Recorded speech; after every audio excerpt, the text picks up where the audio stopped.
إن الحمد لله نحمده ونستعينه ونستغفره ونعوذ بالله من شرور أنفسنا ومن سيئات أعمالنا من يهده الله فلا مضل له ومن يضلل فلا هادي له وأشهد أن لا إله إلا الله وحده لا شريك له وأشهد أن محمدا عبده ورسوله صلى الله عليه وعلى آله وصحبه أجمعين.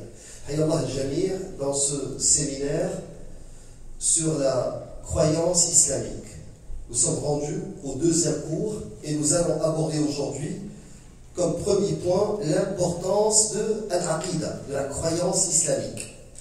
Donc le premier élément qui démontre l'importance de l'aqida, de la croyance islamique, c'est qu'elle est لأنها سبب من أسباب قبول العمل الصالح عند الله عز وجل. C'est parmi les causes d'acceptation des bonnes actions auprès d'Allah. Donc, si tu agis, mais sans avoir une bonne croyance, tout ce que tu fais dans ta vie n'est point accepté. Et bien entendu, cela varie de la mécréance à l'innovation, à l'ostentation. Et là, je suis en train de donner des causes qui font en sorte que l'action ne vaut rien auprès d'Allah Azza wa Jalla. Et ça, c'est quand même assez grave qu'une personne agisse, qu'elle fasse de bonnes actions en apparence et croit qu'elle s'en va au paradis, qu'elle fait le bien, et qu'en fin de compte, le jour du jugement dernier, elle trouve qu'il n'y a rien. Alors, c'est pour cela que avoir une bonne croyance est tellement important, et l'auteur il a donné comme preuve l'un des versets qui se trouve à la fin de Surat Al-Kahf. فَمَنْ كَانَ يَرْجُو لِقَاءَ رَبِّهِ فَلْيَعْمَلْ عَمَلًا صَالِحًا وَلَا يُشْرِكْ بِعِبَادَةِ رَبِّهِ أَحَدًا. Donc ici, فَمَنْ كَانَ يَرْجُو لِقَاءَ رَبِّهِ, celui qui espère rencontrer son Seigneur, c'est-à-dire que son Seigneur soit satisfait de lui, فَلْيَعْمَلْ, qu'il fasse, فَلْيَعْمَلْ عَمَلًا صَالِحًا, qu'il fasse une action saliha, saliha, bonne, acceptée. Et comment elle peut être saliha? Elle doit être conforme à la sunna. Ça, c'est la première condition d'acceptation des actes. Que l'acte soit conforme à la sunna du prophète alayhi salam. Même si tu en fais trop, c'est pas accepté. Tu peux pas faire al-asr 5 rak'at, c'est pas accepté de toi. Certains ont dit que Imam Malik kariha siyam as-sitt min Shawwal. On rapporte que l'imam Malik a détesté le fait de jeûner 6 jours de Shawwal. Au début, subhanallah, je disais comment l'imam Malik trouvait que jeûner 6 jours, jusqu'à ce qu'un frère m'a dit, au Soudan, il m'a dit, dès qu'on fait Eid al-Fitr, le deuxième jour, après la fête de la rupture du jeûne, il a dit, tout le monde jeûne. Il n'y a personne qui ose manger dans la rue. C'est comme s'il allait manger pendant le Ramadan. Donc c'est comme si c'est en train de se transformer en bida. Et subhanallah, je l'ai vécu moi-même dans un groupe, parce qu'il y a des jeunes francophones, pour la plupart nés ici. On était en train d'échanger, puis un frère nous a, je pense qu'il était parti au gym, il a terminé, il a fait un milkshake, quelque chose comme ça, il nous a montré ce qu'il mangeait. Puis un frère lui a écrit, on est au mois de Shawwal. L'autre il a dit, on n'est pas au Ramadan, on est au Shawwal. Il dit, mais nous on jeûne Shawwal 6 jours. Ok, mais c'est recommandé, c'est pas obligatoire. Donc, si tu commences à croire que jeûner 6 jours de Shawwal est obligatoire, ton jeûne, ce qu'il a accepté, tu dois avoir niya que ton jeûne, il est recommandé, qu'il n'est pas obligatoire. Tu ne peux pas rendre obligatoire ce qu'il n'est pas. Donc, il faut qu'il soit conforme à la sunna. Qu'il n'associe rien dans l'adoration de son Seigneur. Maintenant, associé est de deux types. Premier type d'associationnisme, c'est l'associationnisme mineur. Le shirk al-asghar ou le shirk al-khafi, qui est, subhanallah, هذا الذي أرق As-Salaf as-Salih. Ce qui a provoqué l'insomnie des plus prédécesseurs, c'est ce type d'associationnisme et qui est derrière l'ostentation. Allahu Akbar, je prie rapidement. C'est Allahu Akbar, quelqu'un rentre, Allahu Akbar, et je feins, je fais semblant d'être pieux, je prie lentement. Omar radiallahu anhu, il a vu un jeune marcher en ayant l'air pieux. Il a frappé avec Darra radiallahu anhu. Il dit, pourquoi tu marches comme ça? Tu veux nous montrer que tu es pieux? Est-ce que vous comprenez? C'est vrai, la personne, tu te fais ça avec les deux. Et je vais montrer ta croix. Non. Qu'est-ce qu'a dit l'un des salaf? Il a dit,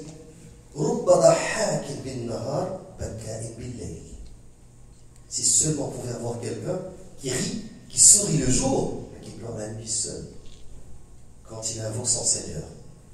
Les salaf n'étaient pas des gens qui feignaient la piété, qui voulaient montrer aux gens qu'ils étaient pieux.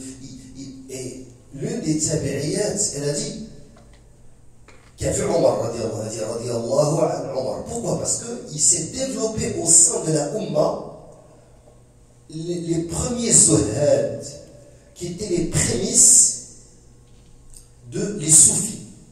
Les premiers zuhad, l'ascétisme, les premiers ascètes. Et cette femme, quand elle les a vus, elle a vu que ces zuhad, ils mangeaient peu, ils n'étaient pas, c'est des gens qui s'adonnaient à l'adoration, les ibadah. Et elle a vu Sahaba. Les Sahaba, ils disaient, les meilleurs parmi eux, c'était ceux qui avaient plus de femmes. Elle a vu Sahaba dire, c'est ça. La première génération, la génération bénie, c'est des compagnons.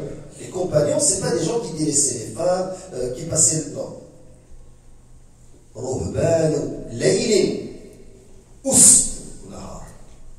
C'était des ermites la nuit, mais des lions le jour.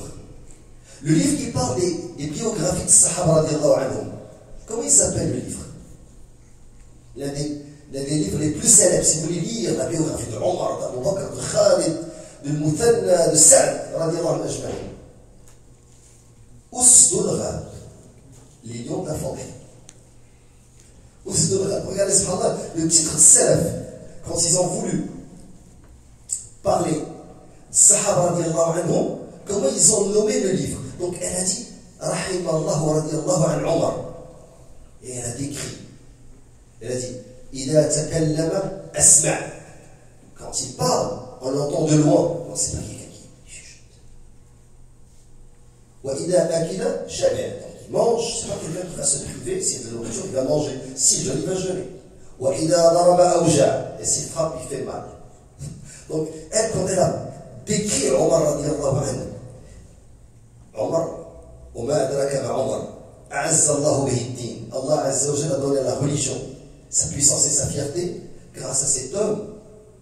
Et il représente le compagnon qui est équilibré. Celui pour qui cette dunya, cette vie ici-bas, est un tremplin vers l'akhirah. Donc, pourquoi je vous ai parlé de Omar et de Sahaba radiallahu anhu ajma'in? C'est pour vous dire que lorsqu'il a vu ce jeune marcher en feignant, en montrant que je suis pieux, il a frappé avec son bâton. Il a dit, marche correctement, lève ta tête. Tu es en train de dire aux gens, regardez, je suis quelqu'un de pieux. Non, ça c'est rien, c'est l'ostentation. Donc il y a les muhbidat al-amal, parmi ce qui empêche l'acceptation des actes, c'est que l'acte ne soit pas conforme à la sunna du prophète, 2, qu'il ne soit pas exclusivement pour Allah. Soit parce que tu vas lui associer quelqu'un, que ce soit en apparence, ce qui est le riya, l'ostentation, soit dans ton fort intérieur.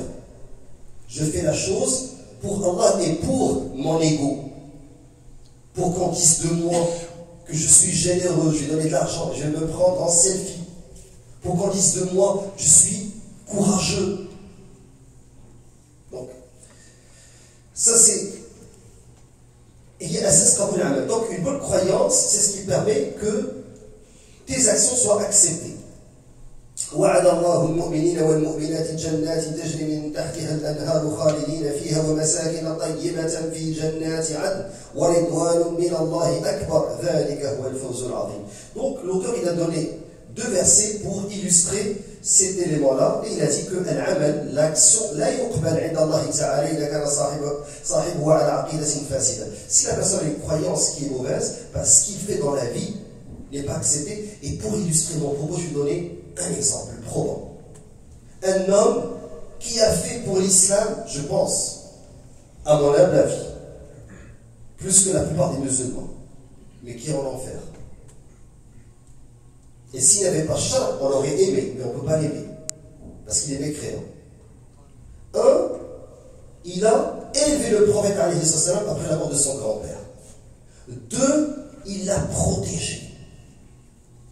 Au point où il le mettait dans le lit de son fils, Ali radiallahu anhu, pour qu'il ne soit pas tué. Trois, le jour où il y a eu le boycott, vous savez maintenant il y a un boycott de Gaza, depuis combien de temps? Plus de 17 ans d'embargo. Lui, lorsqu'il y a eu embargo contre le prophète et Ibn Hajj, il est sorti par solidarité, un mécréant. Et il est parti pendant 3 ans dans le soleil de l'Arabie, dans le froid du climat continental de la nuit. Et après ces 3 années, affamé, sous le soleil, dans le froid, il est mort après 3 ans. Al-Huzn, l'année qu'on appelle l'année de la tristesse. Et regardez ce qu'il a fait, subhanallah, c'est une question de Rujula, ou Rijal al-Mawaqif. C'est pas du blabla, il a tout délaissé, il est sorti avec le prophète alayhi salam. Et il est mort après, et un jour, Al-Abbas, radiallahu anhu, l'oncle du prophète alayhi salam, lui dit, qu'est-ce que tu as fait pour ton oncle? Il t'a protégé, il a dit, et ça c'est, on va le voir dans Bab al-Shafa'a. Qu'est-ce que le Shafa'a? L'intercession. Elle est de plusieurs types. Il y a ce qu'on appelle al-Shafa'a al-Khassa, une intercession spécifique. C'est du prophète al-Salam pour son oncle Abu Talib. Et il a demandé à Allah intercession pour son oncle. Et subhanallah, Allah Azza wa Jal a fait en sorte que Abu Talib soit en enfer, à perpétuité. Mais que le feu dans lequel il va être, c'est au niveau des chevilles. Et le messager sallallahu a dit, ça va faire bouillir son cerveau. À perpétuité. Et ça veut dire, subhanallah, parce que sans tawhid, rien n'est accepté. Et Abu Talib un jour, Quraysh, lui ont dit, est-ce que tu es sûr sa religion? Il leur a dit non. Qu'il est avec eux, il adore avec eux. Hubal, Wallat, Wal-Uzza, les idoles. Donc il s'assoit avec eux, ils sont en train de boire de l'alcool, du vin, ils sont en train d'adorer des idoles, il est l'un d'eux. Et c'est pas là des hikmah, c'est une sagesse. Parce que s'il n'était pas l'un des leurs, il n'aurait pas pu protéger le prophète alayhi salam. Vous savez, c'est quelqu'un qui est de cette mafia mécréante. Donc, il lui dit c'est l'un des nôtres. Il peut protéger quelqu'un d'autre. Et un jour, il est venu voir. Alors, il a dit, Quraysh a dit, Annaka saffahta ahlamahum wa sababta alihatahum. Tu les as traités des cervelets de fous, tu as insulté leur divinité et tu dois garder ta religion dans la sphère du privé. Ça vous rappelle quelque chose? Ce qu'on est en train de vivre en Occident. Garde ta religion dans la sphère du privé. Ne montre pas ce que tu crois, ne dis pas ce que tu crois. Prie en privé. Et Allah m'a dit, même s'il mettait le soleil dans ma main droite et la lune dans ma main gauche, je ne vais jamais délaisser cette mission. Et le messager s'est retourné, il a commencé à pleurer. Parce que là, c'est son oncle qui le protège et qui vient de lui dire, c'est fini, je ne peux plus rien faire pour toi. Alors il l'a appelé et dit, écoute, neveu, tant que je serai vivant, personne ne te touchera. Et un jour, Rasul il a dit à Aïcha, Quraysh n'a jamais pu me faire du mal jusqu'à ce qu'Abu Talib meure. Et finalement, Abu Talib, cet homme qui a fait tout ça, sur le lit de la mort, le messager rentre pour venir à son chevet, en espérant qu'il lui arrache, comme il a fait pour un jeune juif. Il a fini par lui arracher Ashhadu an la ilaha illallah Muhammadur Rasulullah. Et son père, le père du juif, qui était un serviteur du prophète, il a dit Ati' Abul Qasim, obéis. Et il a dit Ashhadu an la ilaha illallah Muhammadur Rasulullah, il a fini musulman. Alors le messager a voulu faire la même chose qu'il a fait avec ce juif, il a voulu le faire avec son propre oncle. Et quand il est rentré, il a trouvé que Abu Lahab, l'autre oncle du prophète, il est assis. Abu Jahl et tous les Sadat Quraysh, ils ont accouru, ils ont pris les meilleures places pour que le messager soit loin de son oncle. Et le messager, assis près de la porte, interpellait son oncle. Ya Am, au oncle. Kalima, dis une parole. Ashfa' laka biha 'inda Allah. Comme ça, je vais intercéder auprès d'Allah. Et il a répondu, vous savez, les Arabes, ils répondaient par des vers. شهدت أن دين محمد خير أديان البرية دينا. Il a commencé à dire dans des vers de poésie, comme quoi j'atteste que la meilleure religion qui existe, c'est celle de Mohammed. ولولا مخافة, donc s'il n'y avait pas la crainte que je sois réprimé, que mon peuple dise il a délaissé la religion de ses ancêtres, لكنت بذلك سمحا. J'aurais été un musulman converti, mais là, avant de mourir, il a dit à la millat Abdul Muttalib, sur la milla, la religion d'Abdul Muttalib qui est son père, donc il va suivre ses ancêtres. Et il est mort sur cet état. Donc, subhanallah, si je voulais illustrer l'importance de l'aqida, c'est Abu Talib.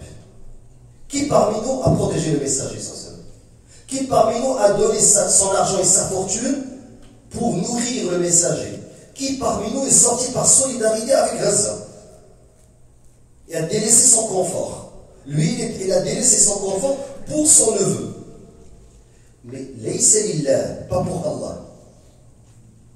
C'est un élément. Fais attention, si tu fais des choses, il y a un frère, il traîne dans les cafés, dans les bistrots, il n'est pas droit, il rencontre une sœur, il tombe amoureux d'elle, elle porte le khimar, jilbab, rayonnante de l'iman, il devient plus pour cette sœur, pas pour Allah. Et vice versa. Une sœur qui est loin de la religion, elle trouve un frère avec la barbe ou un mabal, quelqu'un de droit, de correct, il ne la regarde pas et elle tombe amoureuse de lui et elle devient pieuse pour cet homme. Ça peut être sabab, une cause de guidance. Mais attention, il faut absolument les actes ne valent que par les intentions. Sans intention, yahbat al-amal. Donc la première importance de l'aqida, c'est qu'elle est une cause d'acceptation des bonnes actions. Et il a dit وَلَقَدْ أُوحِيَ إِلَيْكَ وَإِلَى الَّذِينَ مِنْ قَبْلِكَ لَئِنْ أَشْرَكْتَ لَيَحْبَطَنَّ عَمَلُكَ وَلَتَكُونَنَّ مِنَ الْخَاسِرِينَ. Donc il t'a été révélé ainsi à ceux qui t'ont précédé que si tu associes, que tes actions sont annulées. C'est verset Zumar, verset 25. Soit Zumar, verset 25. وَمَنْ يَكْفُرْ بِالْإِيمَانِ فَقَدْ حَبِطَ عَمَلُهُ وَفِي الْآخِرَةِ مِنَ الْخَاسِرِينَ. Et celui qui mécroit de la foi, maintenant celui qui mécroit de la foi, tu parles à un musulman, tu dis salam alaikum, hajj, tu dois apprendre ta religion, ta aqida. Il t'a dit on est des musulmans, l'aqida on l'a allaité, maintenant tu vas venir à 60 ans, tu vas me dire il faut apprendre l'aqida. Tu dis oui, tout le monde est né musulman, ce dit en passant. Même Jacqueline, elle est née musulmane, tout le monde. Chaque enfant qui naît est né musulman. Mais ce qui arrive, c'est que sa seule raison va être déviée par justement l'éducation de ses parents et l'influence de la société. Aujourd'hui, vous savez, l'influence des parents, c'est au début. Après, les études en sociologie démontrent que ce qui va influencer le plus le comportement de l'enfant, c'est Madame Mélanie, la maîtresse d'école. C'est ce qui va l'influencer le plus. Après la maîtresse de l'école, au secondaire, c'est la clique d'amis, la gang d'amis, ses amis. Et plus tard, ça va être ce qu'il va lire, ce qu'il va entendre, c'est ce qui va l'influencer. Les influences sont multiples. Donc même les parents, ils ne sont pas les seuls qui vont influencer. Donc, quand tu dis à quelqu'un, il faudrait apprendre ta croyance, la croyance islamique, il va dire, mais nous, on l'a déjà, j'ai allaité, je suis né musulman, je sais, je n'ai pas besoin d'apprendre. Fais des cours en français pour les convertis. Et ça, c'est un grand problème, parce que les gens ne savent pas que, comme il y a arkanu al-wudu, les piliers des ablutions, et nawaqid al-wudu, ce qui va annuler les ablutions, il y a arkanu al-iman, les piliers de la foi, et il y a nawaqid al-iman, ce qui va annuler la foi. Tu peux quitter l'islam. Ah oui, il y a un chapitre qui s'appelle chapitre de l'apostasie al-ridda, qui est long. Et attention, nawaqid, l'islam, ce n'est pas les 10, les annulatifs de la foi, ce n'est pas les 10 qu'on apprend, qui ont été compilés par Cheikh Mohammed al-Gohab, ce n'est pas 10. Les mecs, ils ont dit, ils sont plus que 400. Parce que c'est un chapitre au niveau de fiqh, de la jurisprudence. Et la personne peut quitter l'islam sans le savoir. Donc il faudrait apprendre ta religion, apprendre la croyance. Donc le premier point, c'est que si tu n'as pas une bonne croyance, tu peux faire en sorte que tes actions ne soient pas acceptées auprès d'Allah Azza wa Jalla. Deuxième point qui démontre l'importance de l'aqida l'islamia, أنها الأصل في دعوة الرسل عليهم الصلاة والسلام جميعا. Tous les prophètes, tous les messagers, pas seulement Mohammed sallallahu alayhi wa sallam, ou Jésus, Isa alayhi salam, ou Moïse, Moussa alayhi salam, ou Abraham, Ibrahim alayhi salam, ou Noé, Nuh alayhi salam. Tous les prophètes, sans exception, et les messagers ont appelé à al-aqida al-islamia. La croyance islamique, elle ne change pas avec les prophètes et les messagers. Tous les prophètes et les messagers ont la même aqida, وهي الأصل في دعوتهم.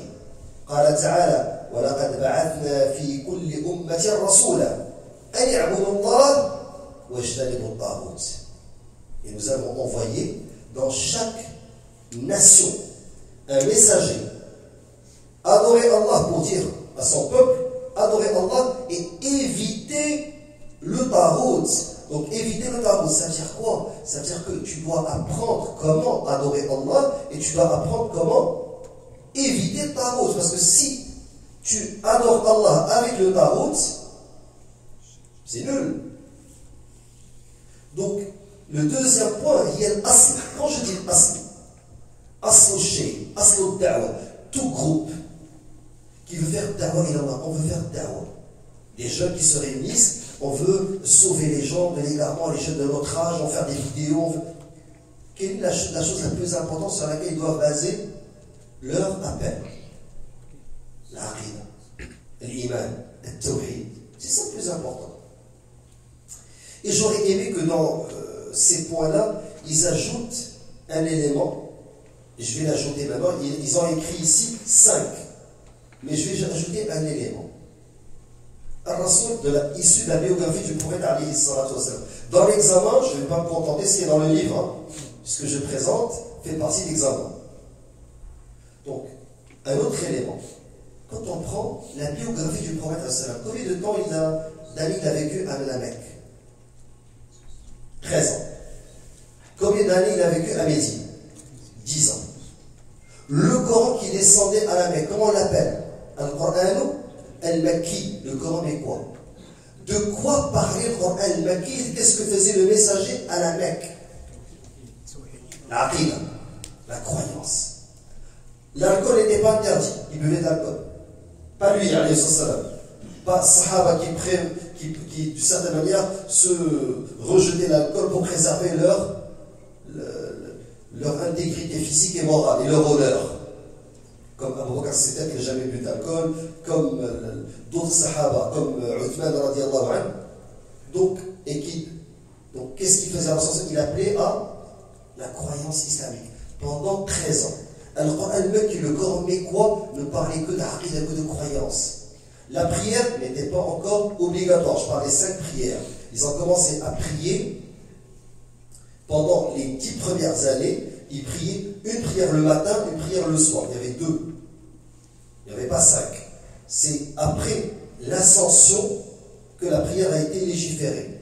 Riba, l'usure, quand est-ce que ça a été interdit? Après 13 ans, non. À la fin de la 10e année, à Médine. Après 23 ans, avant qu'il meure, Rasulullah sallallahu alayhi wa sallam. Le jeûne, quand est-ce qu'il fut prescrit? C'est avant Ghazwat Badr, à la 2e année de l'Hégire, à Médine. Donc après quand même 15 ans.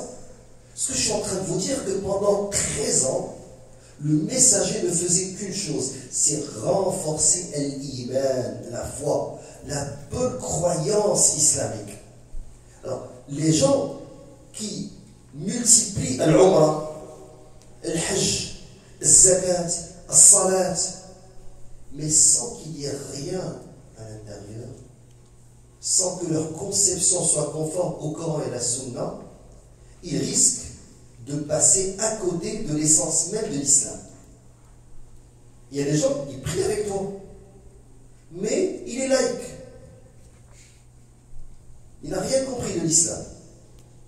Il ne sait pas que lorsqu'il se tourne vers le Qibla, il dit Allahu Akbar, qu'il jette un dunya derrière son dos, mais c'est-à-dire qu'il se soumet à Allah, il met son front, ce qui est le plus honoré, de plus éthéré, de plus élevé chez l'être humain, c'est sa tête. Il la met sur le sol, en signe de soumission pour son Seigneur. Mais à l'intérieur, il pense que la législation des hommes est meilleure que la législation d'Allah Azza wa Jalla. Il y a un problème. Il pense que la meilleure manière de gérer la société, c'est par sharia. C'est la loi des hommes, ce que pense la majorité, la démocratie. On va voir ce que la majorité pense. Et la majorité, est-ce que vous pensez que la drogue est bonne? On va voter. Ok, la majorité dit que la drogue est bonne, on vend de la drogue. On va vendre du cannabis. La majorité, est-ce que vous pensez qu'on va faire l'euthanasie? Nos parents, quand ils vont devenir âgés, au lieu de prendre soin d'eux, mais ça va ralentir l'économie. Parce qu'il nous faut des aidants naturels. Qu'est-ce qu'on fait? On les met dans des maisons de vieux. Ah, elles sont trop bondées, bah, on les euthanasie. On les tue. La majorité, c'est ce que vous voulez? C'est ça la loi des hommes. Sharia, il te dit, tes parents, tu dois prendre soin d'eux. Même 6 ans, 90 ans, 100 ans, c'est une priorité. Ton enfant, est-ce que tu peux faire l'avortement?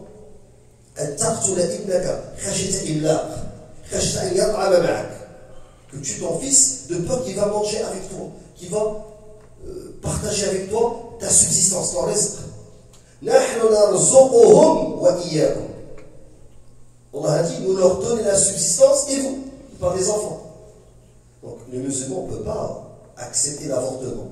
Il y a des gens qui prient, mais qui ont ces croyances qui sont fausses. Elle dit, je porte le hijab, je prie, mais je suis une femme libérée. Je suis libre. Non, tu n'es pas libre. Je ne suis pas libre. Mon corps ne m'appartient. Mon corps m'appartient. Non, il ne t'appartient pas. Mon corps ne m'appartient pas. Je n'ai pas le droit de tatouer mon corps. Haram que je tatoue mon corps. Mais c'est mon corps, il ne m'appartient pas. Mon âme,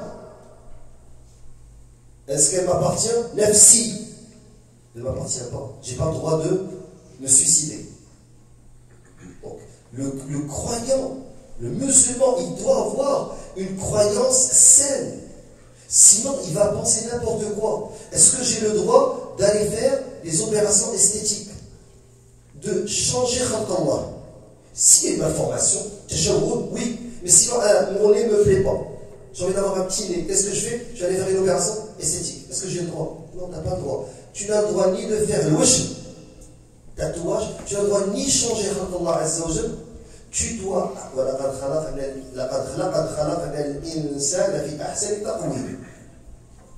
Allah a créé l'être humain dans ce qui est le plus parfait.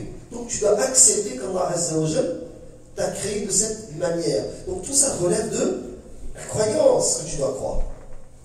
Donc l'autre point que je voulais ajouter qui n'est pas dans le livre, c'est le fait que le Coran, le Coran al-Makki, le prophète pendant 13 ans, les deux ont accordé plus d'importance à la croyance qu'à la législation. La législation va venir dans le Coran médinois à Médine. Là, on va commencer. Qu'est-ce que les interdits, la prière, les obligations. Si la personne, elle comprend ma'na ashhadu an la ilaha illallah wa anna muhammadan rasulullah, croyez-moi. Plusieurs personnes disent cette attestation, mais ne la comprennent pas. Ashhadu an la ilaha illallah. Quand tu attestes qu'il n'y a pas de divinité qui mérite d'être adorée qu'Allah.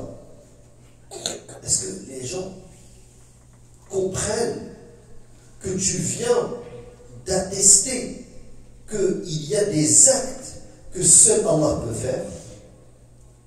Est-ce que, quand par exemple donner la vie, créer, donner la subsistance, oui, je travaille.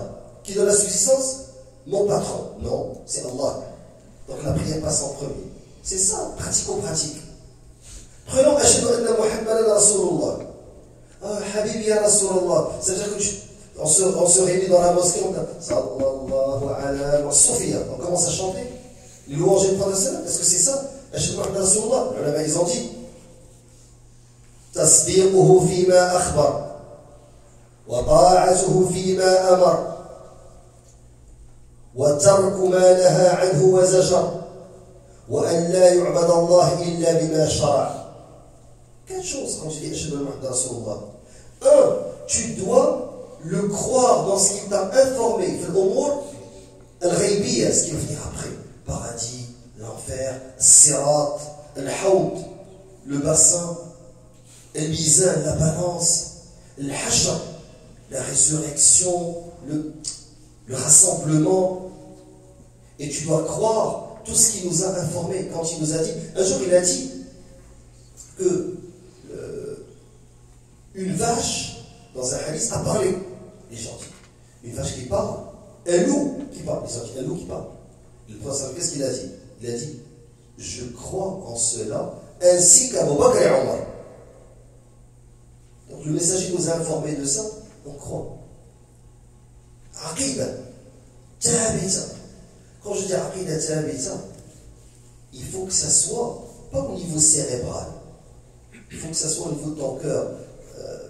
Petit aparté, on raconte qu'à Guantanamo, ils ont donné des sérums de vérité pour que les musulmans parlent.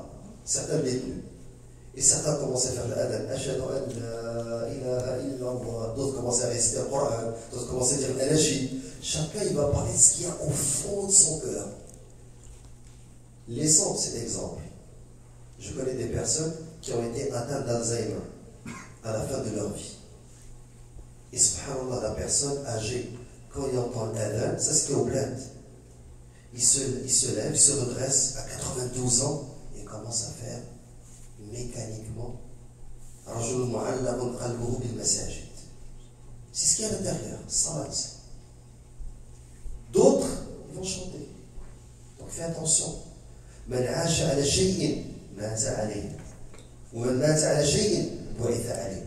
Celui qui vit sur une chose, il va mourir sur cette chose. Ça va faire partie de sa vie.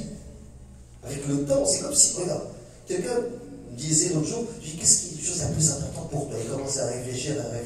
Je dis, est-ce que tu es prêt à te passer de ton espresso dans la vie? C'est sacré. Ton espresso, ton café, c'est sacré. Tu peux pas passer, ok. T'as compris? Donc, parce que chaque jour, il se réveille et vers 7 h du matin, il prend son café. Qu'est-ce qui va se passer avec le temps? Cette nourriture devient indispensable à sa vie. Cheikh Issam Ibn Taymiyyah, il se réveillait à chaque jour, il faisait ça, et il faisait dhikr Allah Azza wa Jal jusqu'à Shoroq. Il dit Hali Radwati. Mange pas. Pas besoin de café. Il dit c'est ça ma nourriture spirituelle. C'est ce qui me permet de vivre. Et c'est important de nourrir son âme. Parce que justement, l'être humain, on va le voir dans ce livre, n'est pas qu'un corps et un appareil intellectuel d'analyse. Nous sommes aussi des émotions. Donc, il y a l'âme. Et l'âme, elle a besoin d'être nourrie. Et l'âme, tu peux la nourrir avec le Coran. Tu peux la nourrir avec l'Adhkar. Tu peux la nourrir avec la musique. La musique, c'est une nourriture spirituelle. Mais ce n'est pas une bonne nourriture spirituelle. Et Cheikh l'Islam, Ibn al-Qayyim dit La yajtami'an fi qalbi al-mu'min ne se réunissent pas dans le cœur du croyant. Hubbul Qur'an wa hubbul ghina. Aimer le Coran et aimer le ghina. Donc, vous avez compris, c'est quelqu'un dit mais la musique, elle a un impact. Oui, elle a un impact. Elle va te chercher à l'intérieur. Mais le Coran aussi vient te chercher. Et Iblis, Shaitan, qu'est-ce qu'il a dit? Il a dit Uridu adhan. Je veux un adhan. Et qu'est-ce qu'Allah lui a dit? Adhan ou adhan, ça va être al-mismar, la flûte. Donc la flûte, qu'est-ce qu'elle fait? Vous savez, ceux qui font danser les serpents, les plus venimeux, avec une flûte. La flûte, elle vient chercher. Mais le croyant, ce qui vient le chercher le plus, c'est le Coran. Alors maintenant, comment goûter le Coran? Ça, c'est autre chose. Il faudrait premièrement que tu le médites. أفلا يتدبرون القرآن أم على قلوب أقفالها. Il y a des gens qui ont des verrous profonds sur le cœur.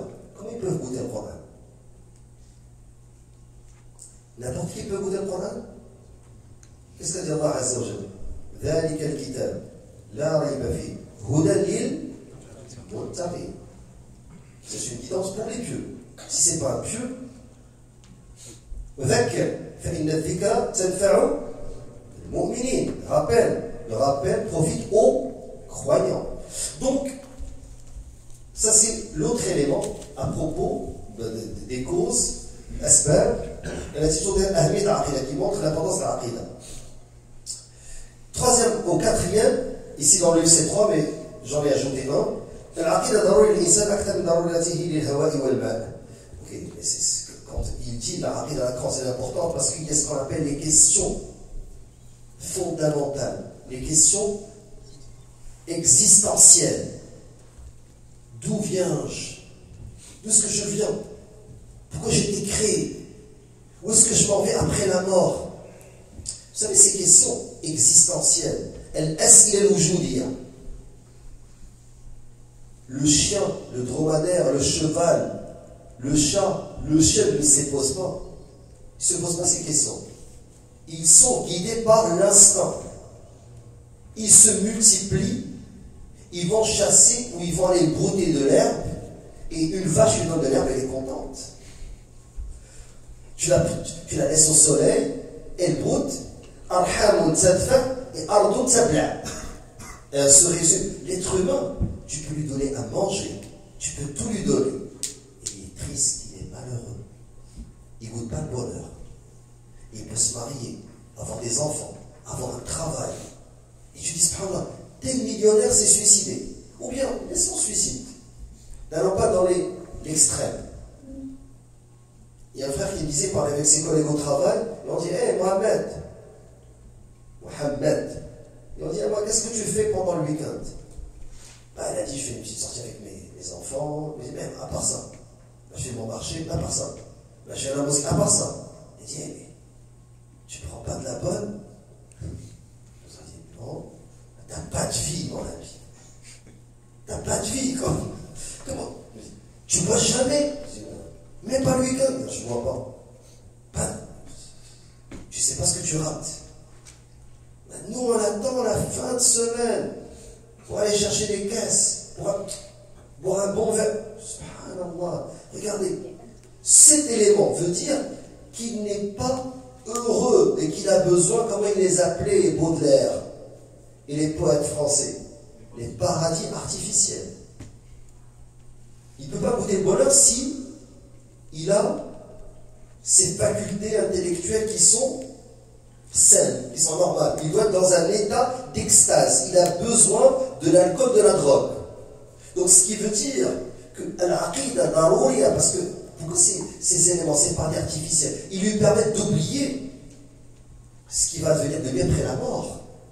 Parce qu'il sait, regardez, quand vous y pensez, je parle même parce que je sais qu'il y en a qui rentrent maintenant juste pour insulter en direct. Il y a beaucoup de mécréants, de non-musulmans, et j'espère que ça va leur profiter ce que je suis en train d'expliquer.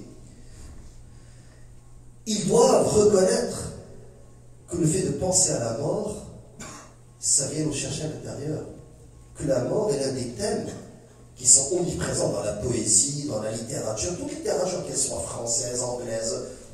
Donc, la mort est un thème récurrent. Le passage du temps. Tous les poètes ont parlé de passage du temps, parce que le passage du temps, il nous rapproche de quoi? De la disparition, de la mort.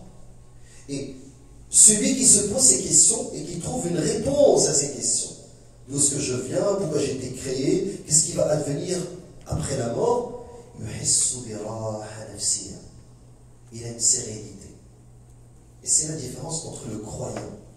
Le croyant qui n'a pas besoin de drogue, qui n'a pas besoin d'alcool, qui n'a pas besoin de suicide, qui est serein, il sait où est-ce qu'il s'en va. Sur le lit de la mort, il est souriant.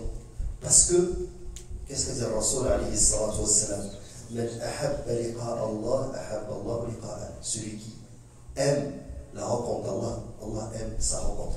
Aïcha, des croyants, Aïcha dit au messager d'Allah, nous tous, nous détestons la mort. Et le messager sallallahu lui a dit, et avec sa Siddiq, aux filles du véridique, ce n'est pas ça. C'est vrai que l'être humain, d'une manière innée, il veut préserver son existence, il tient à la survie, à vivre. Il a dit, mais sur le lit de la mort, le croyant voit des choses qui lui donnent envie d'aller vers son Seigneur. Et le mécréant, le pervers, il voit des choses qui l'attendent, qui font en sorte qu'il s'agrippe à la vie ici-bas. Et l'un quitte la vie avec un sourire. Et l'autre quitte la vie avec la peur dans le regard. Troisième point, donc l'importance de l'aqida, c'est le fait qu'elle donne une réponse à ces questions existentielles. Quatrièmement, donc pour être guidé dans la vie ici-bas, il nous faut une bonne croyance. Certains vont dire, mais moi j'ai un cerveau, j'ai ma raison, je peux raisonner. Ok, mais est-ce que tu vas passer ta vie à faire des tests? Tu vas échouer, puis tu vas rectifier. La vie est courte. Et Allah Azza wa Jal, quand il te donne la bonne croyance, il t'évite de faire toi-même, de passer une bonne partie de ta vie à faire des recherches et à tester sur toi-même. La vie est trop courte pour que tu sois un cobaye. Donc Allah Azza wa Jal te dit, voici ce que tu dois croire. Exemple, al-iman bil qadari khayrihi wa sharrihi, le fait de croire dans le destin de ce qui est de positif et de négatif. Exemple, j'ai éduqué mes enfants de la bonne manière. Je leur ai inculqué le vrai et le faux. Je leur ai donné l'amour nécessaire. Je leur ai fait comprendre que je veux qu'ils soient les meilleurs, qu'ils s'en vont au paradis. Et puis je vois mon fils ou ma fille dévier, délaissé, comme Nuh alayhi salam. Mais ulil azmi min ar-rusul. Ya bunayya irkab ma'ana. Oh fiston, viens avec nous dans l'arche. Son fils, l'un de ses fils qui était mécréant, il a dit, Inni sa'awi ila jabalin ya'simuni min al-ma'. Pourquoi je vais monter avec toi? Toi, tu es un prophète. Tu n'es pas un marin. Et nous, on est dans une région montagneuse. Il n'y a pas de mer. Donc il a dit, je vais aller dans une montagne qui va me préserver des flots, du déluge. Lui, il a réfléchi, il dit, mon père, c'est un prophète. Il n'a jamais pris la mer. Il n'a jamais construit un navire. Et la manière la plus saine de ne pas se noyer, c'est monter en haut de la montagne. Non, monter dans d'un navire que mon père a construit alors qu'il n'aimait pas ni charpentier, ni menuisier, ni constructeur de navire. Donc qu'est-ce qu'a dit la raison? Je ne suis pas ton père. Fais un test Et suite à raison, le fils de Noé alayhi salam, qui est mort mécréant, il est monté au sommet d'une montagne. Les vagues sont venues entre les deux. Et Noé alayhi salam, il a demandé à son Seigneur, Inna ibni min ahli. Mon fils fait partie de ma parenté. Et Allah a dit à Noé, Innahu amalun ghayru salih, ou innahu amila ghayru salih. Deux récitations. C'est une action qui n'est pas bonne, où il a mal agi. Et il est mort mécréant. Et si tu as fait tout pour ton fils, tu l'as mis dans une école islamique, tu lui as expliqué dit, la religion, tu as donné l'amour nécessaire, mais ton fils décide d'aller vers dévier. Le croyant, il peut éprouver de la tristesse, mais il dit Qaddarallahu ma sha'a fa'al. Tu vois la foi dans le destin, tu as fait des études, tu as préparé ton CV, tu as fait tout pour avoir un emploi à la hauteur de tes compétences et de tes qualifications. Puis personne ne veut t'embaucher. Par racisme, parce que tu n'as pas les contacts, parce que tu n'es pas éloquent, parce que tu n'as pas su vendre tes compétences, je ne sais pas pourquoi. Mais la conséquence, c'est qu'après des années d'études, et avec un bon CV, tu es sans travail. Il y en a qui vont sombrer dans la dépression. Ils ont besoin d'antidépresseurs pour dormir. Le croyant, il va dire donc Allah a décrété, c'est le destin, et il fait ce qu'il veut. Et il accepte, et il dort bien la nuit. Il n'a pas besoin d'antidépresseurs. Il n'a pas besoin de drogue, il n'a pas besoin d'alcool, il n'est pas déprimé. Donc la foi dans le destin, ça fait partie de la croyance. Elle est importante parce qu'elle te permet d'avoir la sérénité, la paix. Ok, un frère est venu me voir, il m'a dit je viens de dépasser 30 ans, je ne suis pas encore marié, je commence à paniquer. Je vais avoir mes enfants, et la fille, la fille de ses rêves, bien sûr, si cette fille était là, nous tous en pensaient à une deuxième épouse, donc il veut une fée, Huriya, une Hurtin.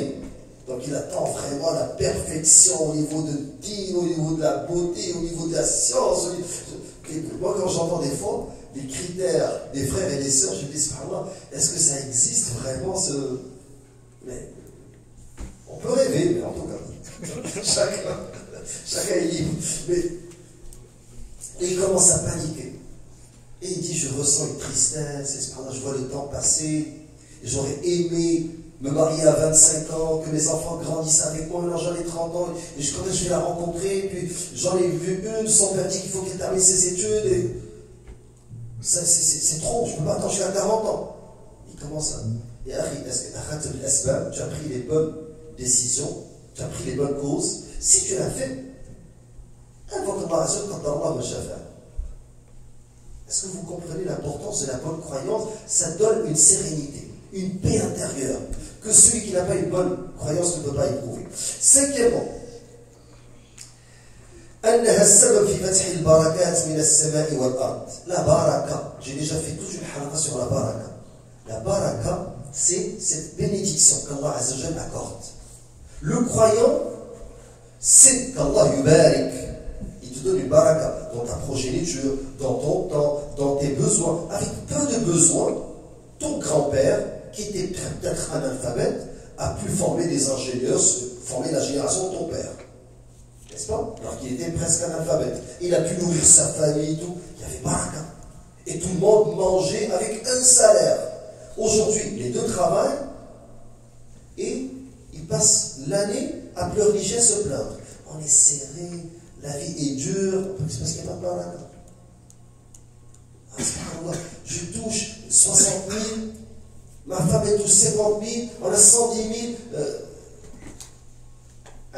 le mot de vol 15%. Non mais il faut que le clic-sac profite un petit peu, comme c'est 1 milliard. Il faut donner au gouvernement les taxes, les impôts. Donc la personne dit, il n'y a pas de baraka. Oui, ton grand-père avait la baraka. Avec peu de moyens, il a pu pu nourrir une famille, la former et tout. Et toi, tu n'as pas de baraka. Il faut te poser la question, pourquoi tu n'as pas de baraka? Donc, al-barakat, Allah a dit وَلَوْ أَنَّ أَهْلَ الْقُرَى آمَنُوا وَاتَّقَوْا لَوْ أَنَّ أَهْلَ الْقُرَى آمَنُوا وَاتَّقَوْا. Donc, si les gens des cités avaient cru, وَلَوْ أَنَّ أَهْلَ الْقُرَى آمَنُوا وَاتَّقَوْا, taqaw, c'est-à-dire qu'ils ont été pieux, qu'ils ont craint Allah. Donc, deux choses, deux éléments. لَفَتَحْنَا عليهم, on aurait ouvert sur eux, pas baraka, barakat, des bénédictions, minas samai wal ard. Donc si les gens des cités avaient cru, donc haqqaqu al-iman wattaqaw, et avaient craint, Allah a dit, on aurait ouvert sur eux des bénédictions du ciel et de la terre. Donc la bonne croyance, elle permet d'obtenir les bénédictions d'Allah Azza wa Jal. Donc ça c'est à propos de l'élément qui est à la page 14, 15, 16, l'importance de la bonne croyance. Maintenant, qu'est-ce qui distingue la croyance islamique? Page 17. Mizaz al-aqida as-sahiha. Première chose, هي عقيدة واضحة سهلة بعيد عن التعقيدات. S'il n'y avait pas علم الكلام, s'il n'y avait pas la philosophie qui a été traduite et intégrée dans la croyance islamique, la croyance islamique elle est simple. Le bédouin dans le désert, comme l'ingénieur, comme le chercheur dans le laboratoire, comme le prof universitaire, monsieur, madame, tout le monde peut comprendre la croyance islamique. Allah Azza wa Jal, quand il a fait descendre al-wahi, la révélation, il a fait descendre sur un homme qui est analphabète, qui est le prophète alayhi salatu wassalam. Donc tu n'as pas besoin de ilm al-mantiq, de connaître la logique et être cartésien. Et... tout ça c'est bid'a. La croyance islamique, elle est simple, elle est facile, elle est limpide. Elle n'a pas besoin de gens. Mais qu'est-ce qui la rend compliquée? Ce qui la rend compliquée, c'est parce que tu veux réfuter les ambiguïtés des innovateurs. Tu veux répliquer, tu veux déconstruire leurs arguments. Sinon, la croyance islamique, elle est simple, elle est limpide. Et malheureusement, les gens aujourd'hui, quand tu leur parles de ilm al-aqida, la science de la croyance islamique, ils ne vont pas aller apprendre ce qui va renforcer al-yaqin, la certitude en Allah, ce qui va renforcer l'amour d'Allah, ce qui va renforcer la crainte d'Allah, ce qui va renforcer leur espoir en Allah, ce qui va leur faire connaître Allah. Qu'est-ce qu'ils vont apprendre? Comment réfuter les ambiguïtés de l'Asha'ira, comment répondre al Mu'tazila, comment répondre al Khawarij, comment... C'est pas ça l'aqida. L'aqida al-salaf, c'est pas ça. Ça, c'est pour les spécialistes. Donc, quand tu apprends l'aqida, essaie d'apprendre les noms d'Allah et ses attributs. Asma'ullah, al-husna, on s'est fait sur l'ula. Et j'ai déjà expliqué. Tu veux savoir qu'est-ce que c'est ça? Est-ce que c'est un cahier ou un livre? Ben, la première des choses, les noms de ce que tu as devant toi. Donc, deuxième chose, les attributs, à quoi ça sert? Sans vouloir comparer Allah avec ses créatures, pour connaître Allah, et Allah a les noms sublimes, invoquez-le avec ses noms. Donc tu dois comprendre, connaître ces noms, tu dois connaître Allah Azza wa Jal, parce que ça te permet de te rapprocher de lui. Donc la croyance elle est simple, facile. Il n'y a pas de complications. Elle n'est pas, surtout un point, elle n'est pas l'apanage des gens de religion. En islam, il n'y a pas les jaloudies. Il n'y a pas de clergé. Vous savez, les catholiques qui disaient la Bible, elle est pour les scribes, pour les prêtres, c'est pas pour monsieur, madame, tout le monde. D'ailleurs, les protestants, ils vont justement référer cette idée-là et réclamer que tout le monde ait accès à la Bible. Mais nous, les musulmans, la religion, il n'y a pas de secret. Tout est clair, limpide. Au contraire, les imams vous disent, lisez le Coran. Pas lisez le Coran, méditez-le, cherchez. Il n'y a pas de secret. Comment se fait? Est-ce que c'est raisonnable? Est-ce que c'est logique qu'Allah subhanahu wa ta'ala t'envoie un message et que son message soit compliqué, hermétique, ésotérique? C'est n'importe quoi. Donc, les charlatans, comme certains soufis, comme Al-Firaq al-Batiniya, Al-Nusayriya, Al-Ismailiya, Al-Druze, les Druzes, ces sectes vont dire il y a Zahirun wa Batin. Il y a ce qui est apparent, il y a ce qui est caché. Et ce qui est caché, personne ne le sait. C'est un secret. C'est les grands savants qui le savent.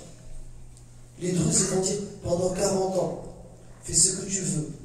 Quand tu auras 40 ans, tu vas rentrer dans la caverne, tu vas rentrer dans le bureau fermé et nos savants vont te dire le secret. Mais pendant 40 ans, fais ce que tu fais. Al-Nusayriya, ils vont dire commence par boire l'alcool, par insulter Omar, radiallahu anhu, et Abu Bakr, perdre la religion. Commence par ça, et après, tu vas connaître les secrets que nos dirigeants savent. C'est la mécréance. La aqida islamia, elle est simple, elle est facile, il n'y a pas de secret. Si quelqu'un vous dit qu'il y a des secrets cachés que seulement une élite connaît, sache que ce sont des égarés. Donc, deuxième point, elle est conforme à la disposition saine. Donc, ce qui caractérise la croyance islamique, c'est les conforme avec la saine raison. Elle fait un salima.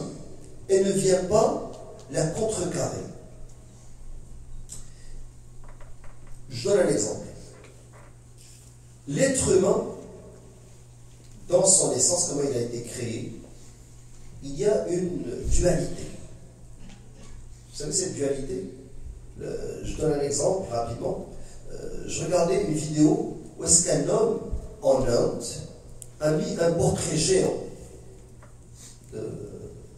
du fou mégalomane qui dirige les États-Unis, Trump, et il a commencé à l'adorer.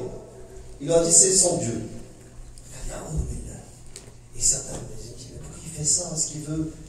Non, il ne veut pas aller aux États-Unis. Juste, il a un besoin inné de croire et d'adorer. Donc, l'être humain a été créé pour qu'il soit un serviteur. Un serviteur de qui? De celui qui l'a créé. Celui qui est un serviteur, si tu veux être libre, un homme libre, tu dois absolument être un serviteur pour celui qui t'a créé. Et comme ça, tu seras libre et affranchi de tous les carcans, tu seras affranchi de l'esclavage, tu seras affranchi de la servitude, tu seras affranchi du suivi des créatures. Mais si tu n'es pas un serviteur d'Allah, ceux qui disent no God, no master, pas Dieu, pas de maître, celui qui va être anarchiste. Quand tu creuses, qui t'a enseigné ce slogan? C'est un homme qui l'a créé, qui l'a écrit. Ce que tu crois, ton background, tout ce que tu as emmagasiné comme information, d'où est-ce que tu les tires? Ce sont mes lectures. Ok, mais qui a écrit ces lectures? Les hommes. En fin de compte, ce que tu crois, tu as fini par l'emmagasiner, soit par tes lectures, soit par ton éducation, soit par l'influence de la société. Et nous, les musulmans, on dit que ce que nous croyons se retrouve dans Kitabullah, le livre d'Allah, et la sunna du prophète, et c'est ce qui va nous mener par la suite à Masadir Talaqqi al-Aqida as-Sahiha. D'où est-ce qu'on va tirer la bonne croyance? Et ça, c'est un point fondamental entre le Sunna wal Jama'a, les gens de la Sunna et du groupe, et les autres sectes qui vont se dévier. Où est-ce qu'on va prendre cette Aqida? Mais le deuxième point, c'est qu'il est conforme à la Sunna. Donc, il y a cette dualité, servitude et liberté. Serviteur d'Allah, libre de tout. Tu n'es pas un serviteur d'Allah, tu seras par défaut un serviteur soit de tes propres passions. Là, tu parles de celui qui a pris ses propres passions comme divinité. Ou bien, tu vas être un serviteur de la mode. Tu vas faire ce que les gens font, ce qui est à la mode. Donc, quand la mode c'est porter des vêtements serrés, ben, tu vas commencer à porter des vêtements serrés. Quand la mode c'est porter des vêtements amples, ben, tu vas porter des vêtements amples. Quand la mode, et qui est en train de te dicter la mode, quand tu vas réfléchir, les influenceurs qui sont payés par des compagnies qui te vendent du linge. Et toi, tu fais que suivre, aveuglément. Soit, ça va être des normes sociales. Ben, la société dit qu'il faut être comme ça. Et tu vas être comme ça. Le jeune à 16 ans, 17 ans, s'il n'a pas une petite amie, s'il n'a pas une blonde, ben, il n'est pas normal. Donc il va suivre la société. Donc en fin de compte, le croyant, quand il croit la croyance islamique, il va être affranchi de tout ce qui va à l'encontre de sa propre disposition naturelle saine. Troisièmement, donc c'est une croyance qui est figée dans le temps depuis Adam alayhi salam jusqu'à Muhammad sallallahu alayhi wa sallam, depuis le père de l'humanité jusqu'au dernier messager et prophète. La aqidah ne change jamais. Tu crois en Allah, tu crois en ses anges, tu crois en ses livres, tu crois en ses messagers, tu crois dans le jour du jugement dernier. C'est-à-dire, tu crois qu'après la mort, la foi dans le jour du jugement dernier est tellement importante. C'est l'iman bi sakarat al-maut, les affres de la mort. L'iman bi malak al-maut, qui est l'ange de la mort qui vient saisir ton âme. L'iman bi fitnat, wa na'im, wa adhab al-qabr. Que après la mort, al-qabr, kinaya, al-barzakh. Quand on dit le test, les affres, ou la récompense et les délices de la tombe, ça veut dire qu'il y a un monde barzakh, mais non, barzakh, un monde mitoyen entre ce monde et l'akhir, le jour dernier, l'au-delà, excusez-moi, l'au-delà. Entre ces deux, il y a un barzakh. L'ulama, par métonymie, c'est une figure de style, ils ont appelé ce monde al-qabr, la tombe. Mais c'est pas alam al-qabr, c'est alam al-barzakh. Donc c'est un autre monde, et ce monde-là, la vie, il dure d'une manière qui est relative. Le croyant, c'est entre Dhar et Asr, ça passe rapidement. Le mécréant, le temps est interminable. Alors, quand tu crois dans la aqidah islamique qui ne va pas changer, je vous ai donné la foi dans le jour dernier, Adam alayhi salam y croyait, Nuh alayhi salam y croyait, Ibrahim alayhi salam y croyait, bien sûr quand je parle des prophètes et des messagers, leur peuple y croyait. Donc c'est la même jusqu'à Muhammad sallallahu alayhi wa sallam. Après, il y a la résurrection, al-Ba'th. Après, il y a al-Hashr, le rassemblement. Après, il y a al-Hisab, le jugement. Après, il y a al-Mizan, on va peser la balance, on va peser les bonnes et les mauvaises actions. Après, il y a al-Sirat. Al-Sirat a été décrit, on va le voir par la suite, aussi fin qu'un cheveu, aussi acéré qu'une épée. Certains vont le passer comme l'éclair, d'autres vont passer comme un cheval, d'autres vont trébucher, d'autres vont tomber dans l'enfer. Et les gens vont le traverser selon, avec la vitesse qui est conforme à la foi qu'ils ont dans leur cœur. Donc, tout ça relève de la croyance dans le jugement dernier qui n'a jamais changé depuis que Adam alayhi salam a été créé jusqu'à la fin des temps. Quatrièmement, أنها تقيم البراهين الساطعة والحجج الباهرة على كل مسألة فيها قال تعالى قل فلله الحجج الباهرة. Tout ce qu'il y a comme croyance repose sur épreuve. Que tu la connaisses ou que tu l'ignores. Mais quand tu vas demander aux gens du dhikr, de la science, si vous ne savez pas, ils vont vous dire que tout ce que tu crois en islam repose sur une preuve. Cinquièmement, أنها عقيدة وسطية لا إفراط فيها ولا تفريط ولا غلو ولا جفاء. Donc c'est une croyance qui est, quand je dis wasat, attention, les gens pensent que le wasat, c'est le milieu entre la gauche et la droite. وكذلك جعلناكم أمة وسطا. الوسط في لغة العرب هي الخيرية تفيد الخيرية. Quand on dit le wasat, le milieu, c'est ce qui est le meilleur dans la chose. Et c'est pas forcément le wasat, le milieu, c'est que, oui, je sais que des fois ils vont dire, le sunnah, ils sont wasat, ou juste dans le juste milieu entre al-khawarij et al-murji'a, les attentistes et les extrémistes. Dans Bab al-Qadar, ça c'est dans Bab al-Iman, dans la définition de la foi. Dans al-Qadar, entre al-Jabriya et al-Qadariya. Al-Jabriya est fataliste. Al-Qadariya, man yakoul bi'anna la qadar wa al-amr unuf. Il n'y a pas de destin, l'homme fait ce qu'il veut. Donc, al-Sunnah, ils disent que tout est prédestiné, mais que l'homme, il a un libre arbitre. Donc ça c'est un milieu. Mais des fois dans certaines choses, tu vas voir que la croyance islamique n'est pas au milieu de deux extrêmes. Exemple, qu'Allah Azza wa Jal est puissant, Aziz, Qadir, peut tout faire.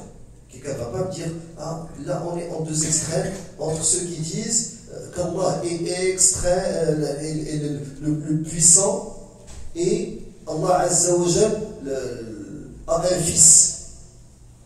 Et que ce fils-là, il est descendu sur terre, et que son fils, c'est une trinité du Père, du Fils, c'est une essence, trois formes. Donc il y a certaines choses dans lesquelles il n'y a pas de juste milieu. Parce que le juste milieu, al-wasatiyya et al-khayriyya, c'est la chose qui est meilleure et non pas la chose qui est forcément entre deux extrêmes. Donc, Inch'Allah, on va prier Salat al-Isha et on va laisser Masad al-Talaqi al-Aqid al-Sahih pour la semaine prochaine et le cours de fiqh va avoir lieu après Salat al-Isha. Subhanallah wa bihamdik, ashhadu an la ilaha illa ant, nastaghfiruka wa natubu ilayk.